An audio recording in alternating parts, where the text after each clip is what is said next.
팔꿈치가 떨립니다. 저는 32살 여자예요. 남편은 저보다 4살 많고 결혼한 지는 4년째입니다. 결혼할 때 시가에서 2억 정도 들여서 집을 해줬어요. 남편이 결혼 전에 모아둔 돈 일부까지 포함된 돈이었고요. 집을 알아보는 동안 의견 차이가 있어서 결혼하고 나서 반년 정도는 월세방을 구해서 살림을 시작했습니다. 경기도권 신축으로 들어가 살자는 걸 제가 재개발 노리고 구축 아파트에 들어가자고 해서 결국에는 제 말대로 구축 아파트로 들어갔는데 재개발은 안 됐지만 아파트 값이 그때 대비해서 지금 2배나 뛰었습니다. 집값 오른 거 가지고 생색은 엄청 내요. 시댁도 시댁이지만 남편이 자기 덕분에 우리가 앞으로 10년은 모아야 할 돈이 한 번에 들어온 거 아니겠냐며 엄청 난리부르스예요. 집값 오른 거 당연히 좋은 일이지만 가계부 관리하는 저로서는 사실 와닿지도 않아요. 이 집이 2배 올랐다고 해서 다른 집이 안 오른 것도 아니고 더 늦기 전에 아이도 가져야 하는데 13평짜리 방 한 칸 비좁아 터진 아파트에 살면서 아이를 어떻게 키우냐는 생각도 듭니다. 이사를 생각 안 해본 건 아니지만 말한 대로 다른 집도 올라서 선택권이 넓은 것도 아니고 그래서 그냥 기약 없이 재건축만 기다리고 있네요. 시어머니는 그냥 집이 좁으면 어떠냐고 늦기 전에 아이를 먼저 가지라고 하는데 제가 육아 때문에 직장을 그만두면 그만큼 수입도 줄어들어서 가게도 어떻게 될지 확신도 안 서고요. 또 이사를 가고 싶어도 재건축이 언제 될지도 모르니 섣불리 나섰다가 지금 집값 2배 정도 뛴 거 가지고도 저렇게 노래를 부르는데 행여나 재건축돼서 집값이 또 뜨게 되면 어떤 원망을 들을까봐 말도 못 꺼내고 있어요. 시가에서 집 해줬다고 저 결혼할 때 뭐 기우는 결혼한 거? 그런 건 절대 아닙니다. 월급도 큰 차이가 나는 건 아니지만 신랑보다는 제가 조금 더 벌어요. 집이 좁아서 혼수 채우기가 애매하니 그만큼 현금 해단도 많이 했고 시아버지 오래된 연식 자동차 끌고 다니시는 거 신형으로 바꿔드리기까지 했어요. 혼수에 결혼 비용까지 2,500이면 끝날 거 차 바꿔드리고 현금 해단까지 하고 그래서 저희도 물론 시댁 쪽 지원금에 비해 적은 돈이긴 하지만 이것저것 다 더하니 8천 가까이 들었습니다. 결혼할 때부터 시가에서 집 해준다고 생색내는 남편 때문에 더 무리한 부분도 있고 남들 강남 신축에서 시작하는 신혼부부들도 있는데 서울 외곽에 지은 지 30년 된 아파트 받으면서 기우는 결혼하는 것 같은 느낌 주는 게 싫었어요. 그래서 그만큼 결혼 비용 부담하면서 결혼 후에도 양가에는 똑같이 하자고 약속 아닌 약속을 했어요. 이 돈 내 돈 하는 것도 그래서 각자 월급에서 200씩 생활비 통장에 보내서 생활비나 달달이 나가는 비용, 경조사비에 양가에 보내드리는 용돈까지 공평하게 갈라서 내고 더 하고 싶은 게 있으면 그건 월급에서 남은 돈 각자 관리하면서 쓰고 싶은데 쓰기로 했습니다.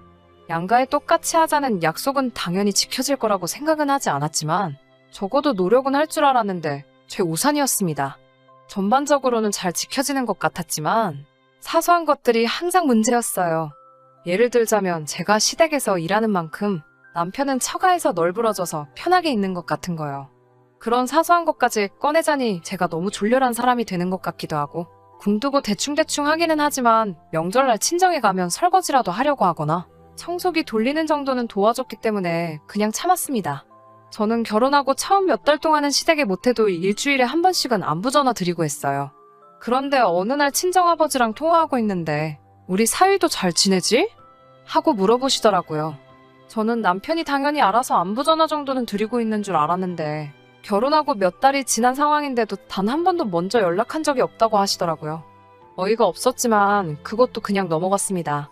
대신에 저도 그날 이후로 시댁에 안부 전화를 한 통도 하지 않았어요.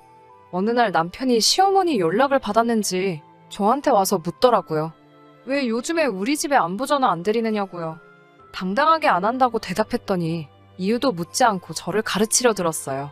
자식이 결혼했는데 어떻게 지내는지 궁금해하시지 않겠냐고 자식 된 도리로 전화를 드려야 한다고 하는 거예요. 여태 나 혼자만 시댁에 전화 드린 건 생각도 하지 않고 씨부리는 게 너무 화가 나서 괜히 시비가 걸고 싶어지더라고요. 그래서 신랑에게 왜 자기 집에 내가 전화를 드려야 해? 라고 못 알아들은 척 물어봤어요. 자식 된 도리 어쩌고 하면서 방금 했던 말을 그대로 재방송을 하더라고요. 그래서 대본에 저도 나는 우리 부모님 자식이 아니라서 오빠가 전화 안 드리는 거였어? 라고 되물었어요. 그 말에 신랑이 인상을 있는 대로 치푸리면서 장모님께는 제가 전화드리면 되지 않느냐고 하더라고요. 지가 전화 못하는 건 아직 어색해서 조금 불편해서 그런다고 하면서요. 그래서 저도 시어머니하고 전화하는 거 어색하고 불편하다고 무슨 말 하는지 다 이해한다고 말하고 앞으로는 저는 친정에, 신랑은 시가에 각자 부모님께 알아서 안부 전화드리면 되겠다고 빈정대면서 이야기했어요. 그때 처음으로 남편이 본심을 말했습니다. 어떻게 부부가 똑같이 하냐고. 네가 하는 게 같은 여자끼리고 더 살가우니까 더 좋아하실 거 아니냐고 하더군요.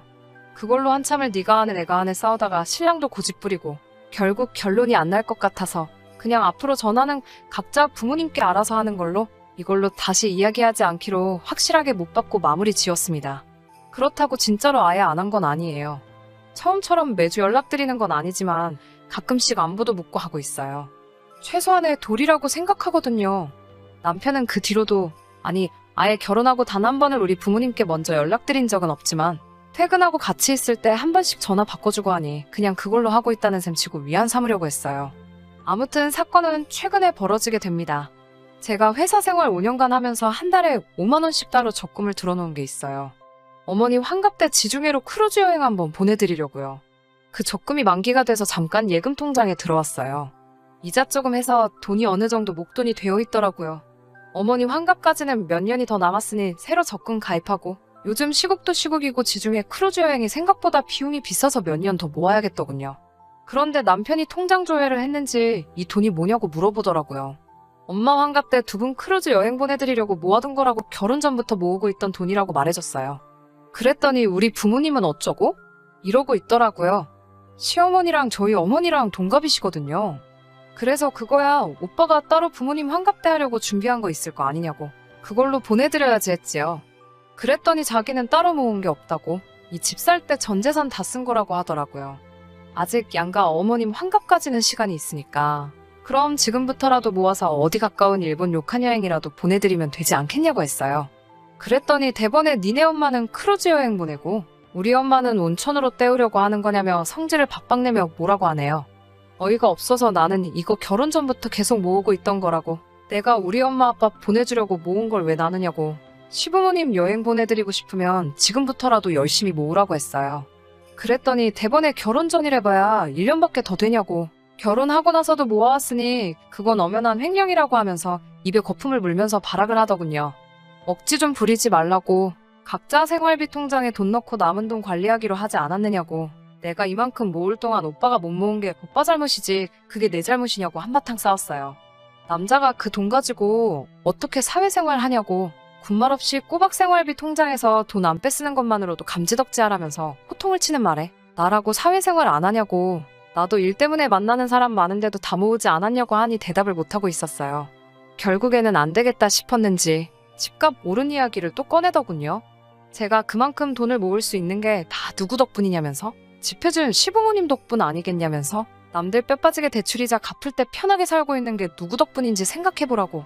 그깟 몇백만 원이 아까워서 그걸 가지고 치사하게 구냐고 정색을 하면서 덤벼들더라고요.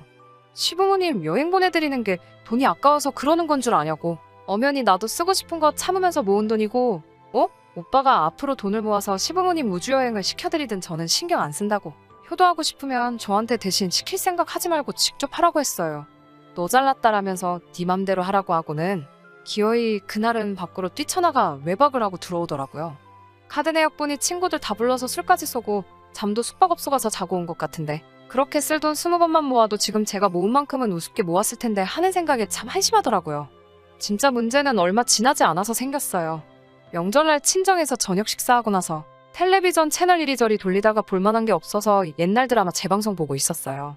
드라마에서 부모가 모아둔 게 없어서 딸한테 신세를 지는 장면이 나왔는데 그것 때문에 딸이 남편에게 눈치를 보고 있는 장면이 나왔어요.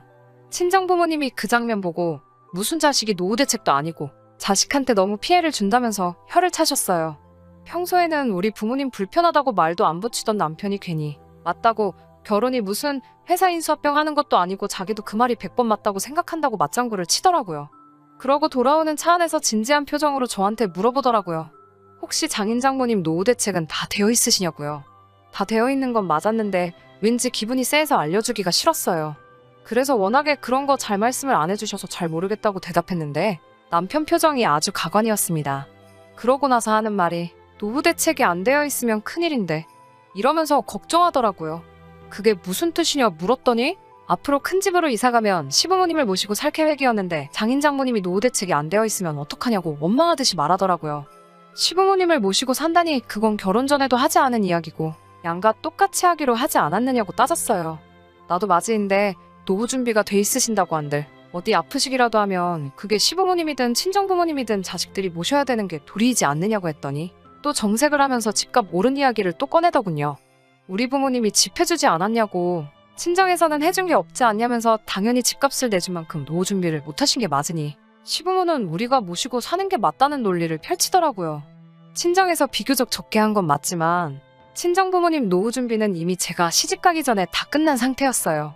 남편은 말도 안 되는 소리 하지 말라며 그게 결혼 전부터 준비된 건지 아닌지 자기가 어떻게 믿냐고 남편하고 집에 오는 차 안에서 시부모님을 모시네 마네가지고 한바탕 하다가 결국 남편이 그럴 거면 갈라서 자면서 이혼 이야기를 먼저 꺼내더라고요. 단기간 결혼을 한 경우에 재산 분할이 각자 해온 것을 회수하는 식으로 진행되는 걸 알고나 있냐고 이혼당하기 싫으면 자기한테 잘하라는 듯이 이야기를 하더군요.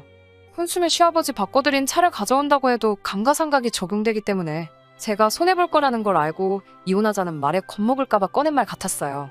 그런데 매번 이런 식으로 대화가 오고 갈 때마다 집값 오른 걸 가지고 생색내는 것도 짜증나고 더 이상 견디기 힘들어서 저도 같이 이참에 아예 갈라서자고 했습니다.